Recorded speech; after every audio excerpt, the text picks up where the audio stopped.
सौर प्रकल्पाच्या आमिषाने 43 लाखांचा गंडा, आरळा येथील शेतकऱ्याची तक्रार, दोघांवर गुन्हा दाखल. शेतजमिनीवर सौर प्रकल्प उभारून दरमहा मोठी रक्कम मिळवून देण्याचे आमिष दाखवत आरळा तालुका शिराळा येथील 77 वर्षीय शेतकऱ्याची 46,42,022 रुपयांची आर्थिक फसवणूक करण्यात आल्याचा प्रकार समोर आला आहे. या प्रकरणी कोकरूड पोलीस ठाण्यात दोघांविरोधात गुन्हा दाखल करण्यात आलेला आहे. सुरेश गोविंद पटवर्धन, वय वर्ष 77, राहणार आरळा, यांनी या संदर्भात फिर्याद दिलेली आहे. त्यानुसार पोलिसांनी रोहिणी देशपांडे, रुपेश रेड्डी यांच्या विरोधात भारतीय न्याय संहितेनुसार गुन्हा दाखल केला आहे. पोलिसांनी दिलेल्या माहितीनुसार नोव्हेंबर 2020 ते जानेवारी 2023 या कालावधीत संशयितांनी पटवर्धन यांच्याशी मोबाईलवरून वारंवार संपर्क साधला. त्यांच्या शेतजमिनीवर सुमारे 3,67,20,000 रुपयांचा सौर प्रकल्प सुरू करण्यात येणार असून त्यातून पुढील 25 वर्ष दरमहा सुमारे 4,36,000 रुपये उत्पन्न मिळेल असे आमिष दाखवले. यासाठी शेतजमिनीचा सातबारा, उतारा, कागदपत्रे ईमेलवर मागवून घेतली. सुरुवातीला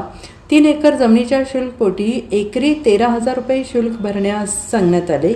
शुल्क भरल्यानंतर इतर कारणांसाठी विविध बँक खात्यांमध्ये गुगल पे, फोनपे आणि रोख स्वरूपात एकूण 46,42,022 रुपये मागवून घेतले. मात्र एवढी रक्कम घेऊनही सौर प्रकल्पाचे कोणतेही काम न करता पैसे परत केल्याने आपली फसवणूक झाल्याचे पटवर्धन यांच्या लक्षात आले आणि या प्रकरणी कोकरूड पोलीस ठाण्यात दोघा संशयितांविरोधात गुन्हा दाखल करण्यात आलेला असून सहाय्यक पोलीस निरीक्षक ज्योती सूर्यवंशी पुढील तपास करत आहेत.